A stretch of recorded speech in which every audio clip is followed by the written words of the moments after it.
Hello fellow cinema lovers, I'm delighted to welcome you all on this channel. Here, we talk only and only about cinema. We appreciate all the iconic and not so iconic movies all over the world. Good cinema is not bound to any country, language, or any time period. This is our first video, so I thought we should start this journey by going way back in time to the iconic 1948 black and white classic, The Treasure of the Sierra Madre, based on the book with the same title, directed by John Huston. People skip black and white movies just because they are black and white and old. But these are the very movies that shape today's master directors, like Paul Thomas Anderson. The isolated landscapes, the greed-driven madness, the moral decay. It's all there, frame by frame.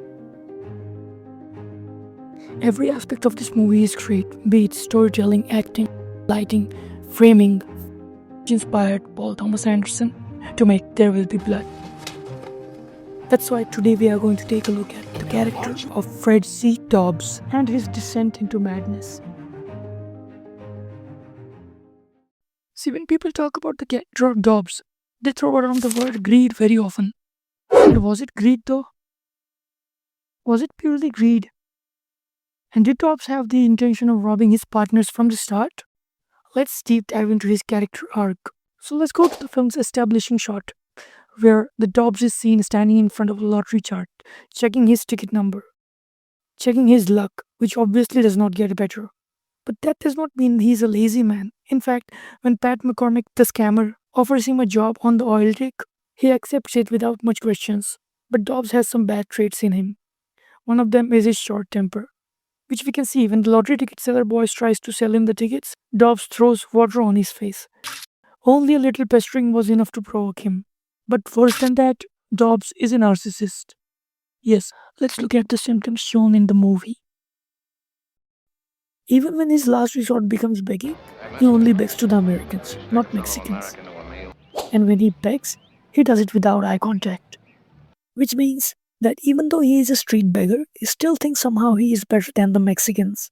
Also, he thinks jobs like shoe polishing are of a low stature just because the local kids do it. That's his sense of self-importance. Second symptom is being entitled to his own opinion. There are multiple instances in the film.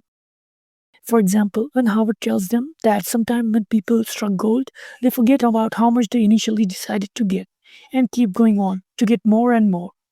And not even the fear of miserable death would stop them. It wouldn't be that way with me. I swear it would. But guess what happens when they find the gold worth of $25,000, which was what they initially agreed upon. 75. To which Curtin and Howard disagree. Curtin tells him that there is no need of us working like hogs for any longer. But unexpectedly, a harmless word like hog triggers Dobbs. So he arrogantly reminds Curtin how he paid for his share for expedition and demands it back in gold, which Curtin quietly returns. Dobbs throws it back to the ground, saying he did not care, he just didn't like being called a hog. The next symptom is his lack of empathy. Later in the film, he tries to convince Curtin to steal Howard's gold and run away with him. Think about it. Stealing Howard's gold, without whom they would have stayed the bums they were before this expedition. He also shoots Curtin in cold blood, whom earlier in the movie had saved his life.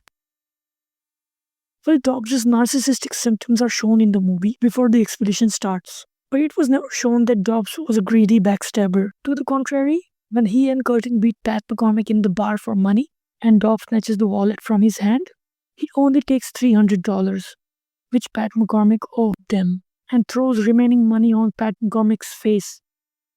That does not seem like greed. Also, when he wins the lottery, he pays for Curtin's share for expedition to buy resources and weapons. So what goes wrong later? The thing which goes wrong is the sudden wealth. When people who have never seen much money at once suddenly get the wealth they have never even dreamt about, they are unable to handle it. And that type of wealth can bring the worst qualities out of the most decent people. And Dobbs' personality was a walking, talking gasoline can, which was bound to cause fire to himself and the others surrounding him. There is no other explanation for why only Dobbs goes complete unhinged later in the film.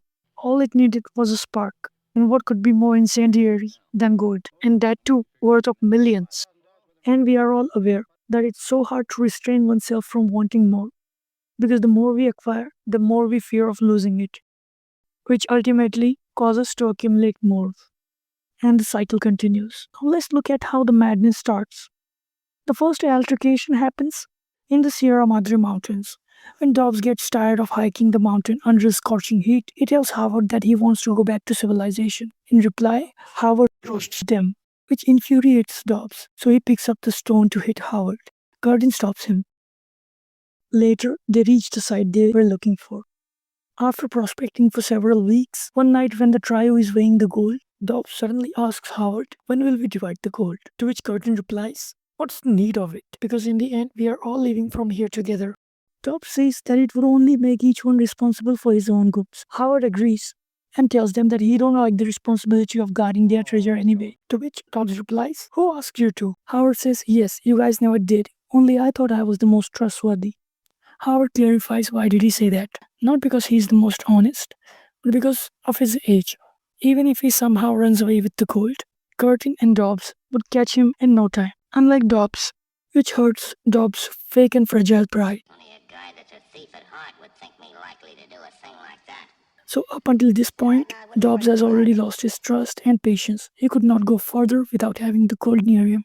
So when Howard advises them to hide their share in the secret place, Dobbs again disrespects Howard. What a dirty, filthy mind you got. After this incident, whenever Dobbs sees someone missing, he feels threatened.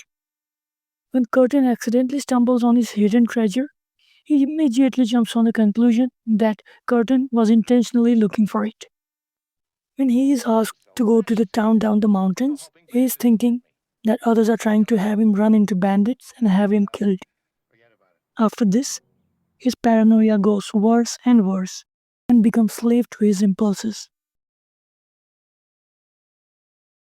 He gets extremely happy too when they pack up and leave.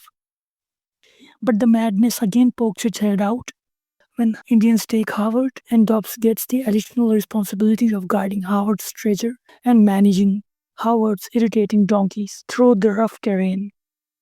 And he blindly starts believing the assumptions made by his narcissistic paranoid personality out of pure I was just impulses. thinking what a bonehead play that old jackass made when he put all his goods in our keeping. Figured let us do his sweating for him, did he? We'll show him. Finally, Dobbs hits the rock bottom of madness when he attempts to kill Curtin. But what happens after he runs away with the gold? After shooting Curtin, he gets his head severed by bandits. It's like he could not escape the justice of the universe. And speaking of justice, if we observe the characters of the movie and their fates, we will see that all of them get their fate according to their deed throughout the movie. First are the bandits. I hardly believe they did any good thing, at least not shown in the movie. In the end, they get executed. Second is Dobbs.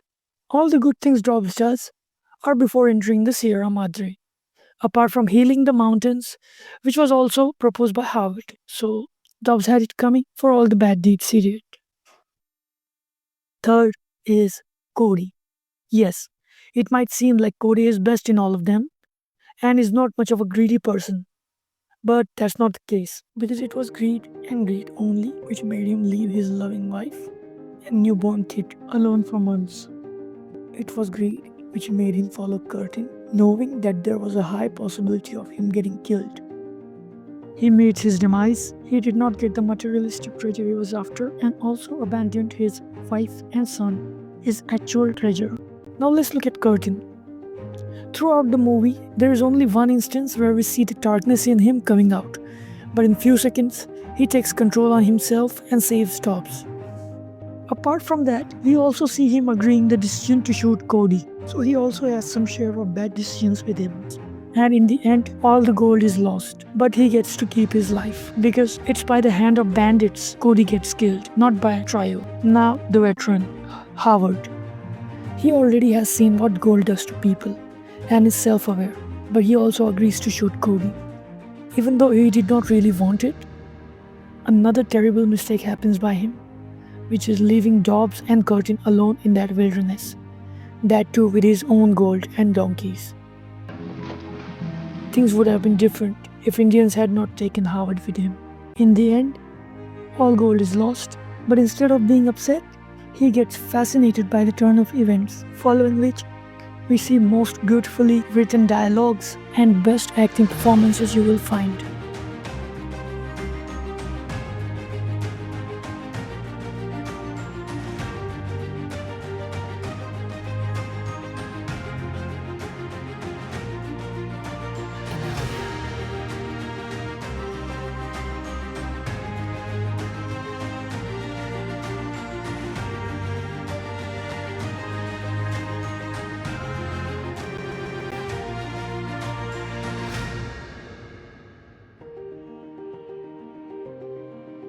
In the end, the Indian villagers have accepted Howard as their own and bestowed him their highest honor. Now he gets to live with them, enjoy their awesome hospitality without doing pretty much anything. Curtin has also accepted his fate and decides to return to America. Now that was the review of Dobbs' Madness and how all characters reaped what they sowed.